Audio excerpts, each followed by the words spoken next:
Hey y'all, it's Daw and I'm back with another story time.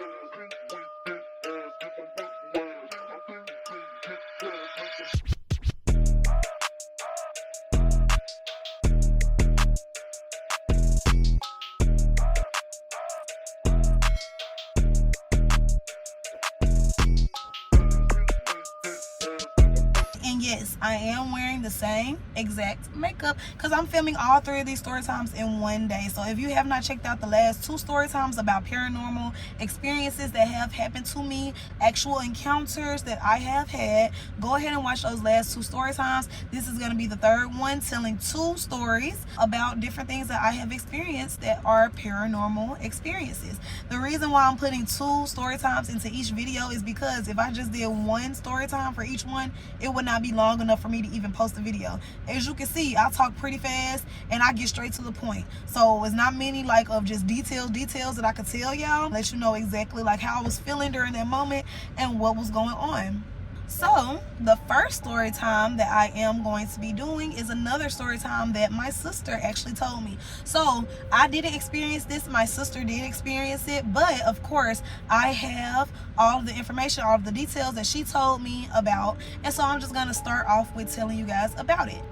Starting out, the backstory to this, some details before we actually get into the nitty-gritty of the actual story time. This apartment was the same apartment that I told you guys about in the last story time and the story time before. So this was the apartment that we had just moved into. I'm in 9th grade, high school, freshman, and I would be the only one in the house in the morning getting ready by myself, all of those things. This particular story time does not have to do with a school day or anything. This was just a random day. I don't know if it was a day during the summer or if it was a weekend, but it had to be because of the context of the story. So my sister said that one time, it was during the day, she was laying down on the couch. She was asleep, she was taking a nap, but in the background she had the TV playing. That's So Raven was on, of course. My That's So Raven girlies, I grew up watching That's So Raven. I still love that show to this day. But That's So Raven was on, and so she was asleep, but you know how you're in that realm of sleep where you can still kind of like hear the TV in the background, but you're almost asleep, but you're not quite there yet. You're kind of drifting. And so she was in that drifting stage where she could still hear the background TV, but she was like about to go to sleep. She was laying on the couch, she had her eyes closed, and then all of a sudden she stopped hearing the sound come from the TV. And so she opened her eyes and she felt paralyzed. All she could do was move her eyes, that's it. So she was paralyzed. She could not hear any sound coming from the TV, but when she looked at the TV, she still see That's So Raven playing in the background. And then she looked out of the corner of her eye, out of her peripheral, she sees a figure moving. And then the figure walked slowly and was just walking very slowly across in front of the TV, and she knew that it was a figure, like a spirit, because she was paralyzed. She could not move. She could only see, she couldn't even hear. And then when she looked at the apparition, she could see through it. And she described it was an old lady again, long gray hair, very wrinkly, scary looking, very skinny and frail. And she was walking and she could still see the TV like through this person. She had like a long nightgown on. And so she said she just saw her walking, and then she turned around and she smiled at her, and then she just kept walking through the patio and just walked out on the patio. And then my sister said after she walked out of the room, she hopped up, she just jumped up, and she could hear the TV again. She heard That's So Raven playing in the background, and then she could also just move her whole body. But it was just such a scary experience, her telling me that, and like knowing that kind of aligned with the first story time that I told you guys about that house, and just knowing that she saw it again, but this time it seemed like it was a happy spirit. So maybe the spirit was crossing over, or I don't know what it was, because the first time I told you guys what that spirit did, and now it seems more happy because it smiled, and then it just kept on going about its way, about its business, and she could move again and she could hear the TV. So that was just so creepy to me. And I don't know, like I said, I don't know if my sister made that up. I don't know. I didn't see it, so I can't, really give you any much more details on that. But then the second story time, I'm going to go ahead and get into that. This video is going to be very short. I'm going to go ahead and get into the second story time. And this was the most recent. So this is actually, I'm in Texas now. So this was in this house that I'm living in now. So the most recent story time that I've had about something paranormal or creepy or just unexplainable things that I cannot explain still to this day was I was in my room. And so it was just a regular night. And this was during the summer. And as you guys already know, Texas is hot. It's hot AF. I'm not going to say it, but it's very, very hot. So now it's really starting to cool down. It's in like the 70s, 68, whatever. During the summer, it was about 110, 111, 112. So it was burning hot. So even with the air flowing through our house, I stay upstairs in my room. And so upstairs, and I have a big window in my room as well. So that big window being upstairs, and then my room is facing the house. So it's facing the sun, and everything is right in the front of the house. So I will always be even more hot in my room because it's like the sun is beaming right through that big window, and the air flow, since I'm upstairs, is not really going all the way through the house. It's going through the house, but not like all the way through. And as you guys know from our previous story times, I keep my door closed. For I don't care how hot it is, I don't care how cold it is, I'm going to keep my door closed at all times. And maybe this is just a traumatic experience from what I told you guys in the first story time, but I'm always going to keep my door closed, and it is what it is. So I got me a small little personal fan, and I've had this fan since the first year I moved to Texas. I've been here for about 3 years now, almost 3 years. It's about 2.5 years. I've been here that long, and I've had that fan since then. So I still have that same little fan. It's cute. It's a little small pink fan, the type of fans that you could get from like Walmart for about $10, like that type of fan. So I had it, and it was on full blast. This one particular day, I was outside. I think I was either doing my nails or I was doing something outside. And so I came back into my room, and I was so hot, like I was burning up hot. So I'm like, oh, let me turn this fan on and just sit in front of the fan for a little minute, and then I'm gonna go back outside and continue doing what I was doing.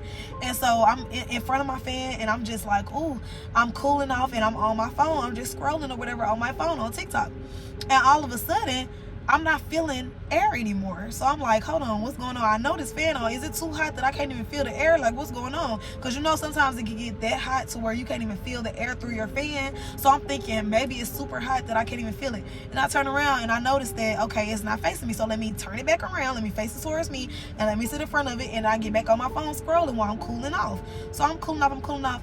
All of a sudden, 3 more minutes pass. I notice I'm hot again. Like, what's going on? The air is not on me again. So I move the fan again, and I face it back towards me again. And so I'm like, okay, whatever. I don't think anything of it. I'm back to scrolling on my phone. Then again, I feel it's hot. I'm like, oh my gosh, let me move this thing back facing me, and let me just watch it. Let me just look at it. So I'm just staring at it, and I'm just staring. And I'm like, I'm staring. It's still blowing. I still feel the air. I'm staring, and all of a sudden, it slowly starts just moving the other way. Like it was moving by itself. I cannot explain this. I'm like, what is going on? It just is moving by itself. So I turned it back on me again, and I moved it, and I'm like, what's going on? So I moved it, and I'm like, what is this? Like, I could not explain it. This has never happened to me before. And I'm like, maybe I didn't notice it before. Has it happened before? But I'm like, no, this has never happened. And so I just keep staring, and I keep watching it, and then it slowly starts turning again by itself, turning in the opposite direction, not facing me anymore. So I can't even feel the air again. And I'm like, what's going on? So I'm thinking maybe it's because I have it on 3, the highest setting. So let me turn it down to 1, and let me face it back towards me again.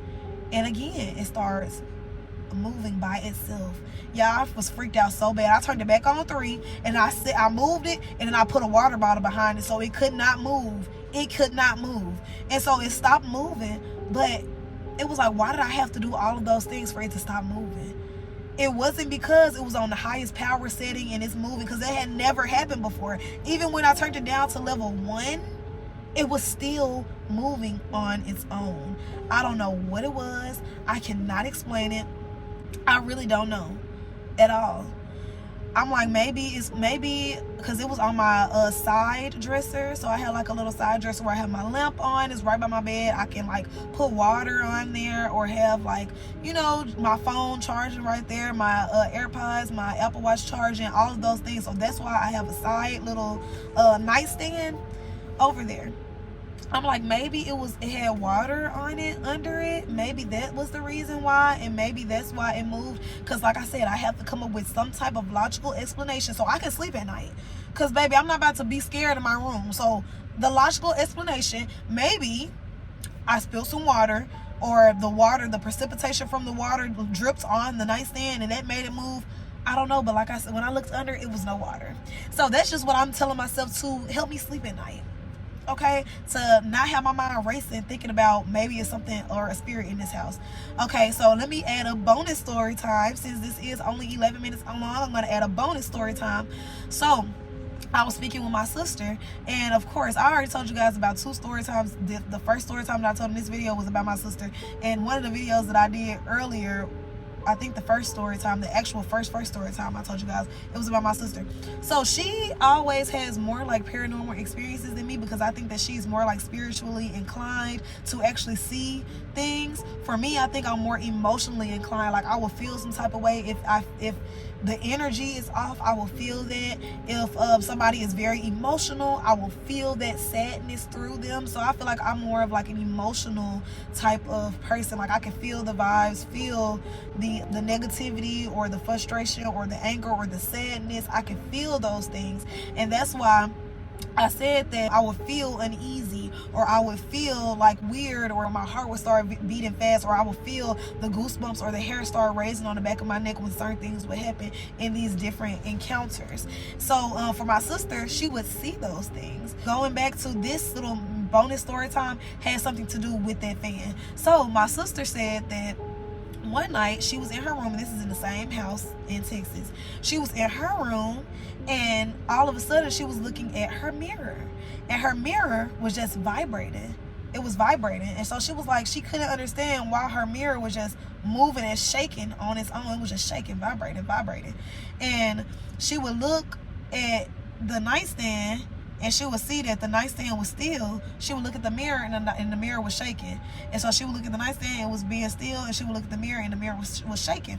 And she couldn't understand what was going on. But then she said that she thinks that it is my grandfather, my dad's father, who has passed away. She thinks that it's him, maybe like trying to play a joke on us, because he is a jokester, he is a prankster. So maybe it was him just trying to play a little joke on us to let us know that he is still there, his spirit is still here, and he just wants to make us laugh, even though, baby, you're not making me laugh, you're making me creeped out. I'm sorry, granddaddy, but please stop scaring me. Please stop moving my fan. Please stop shaking and jiggling and vibrating her mirror. We're scared, very scared. Okay, so yeah, that's pretty much it. That wraps up my story times for Halloween. So thank you guys so much for watching. If you have not watched the last 2 videos, please make sure that you go back and watch those videos. Also, I will be doing a cash giveaway when I reach 1,000 subscribers. So please make sure that you like, comment, and subscribe. If you have any stories that you want me to tell about scary paranormal experiences or stories, or just unexplainable things that have happened to you that you still cannot explain, please send them to me. I would love to read them on my channel for the month of October. So yeah, you can either DM me on Instagram, or you can email me, in which I will leave all that information down below in the description box. But thank you so much for tuning in for my video, and I'll see you guys next time. Bye.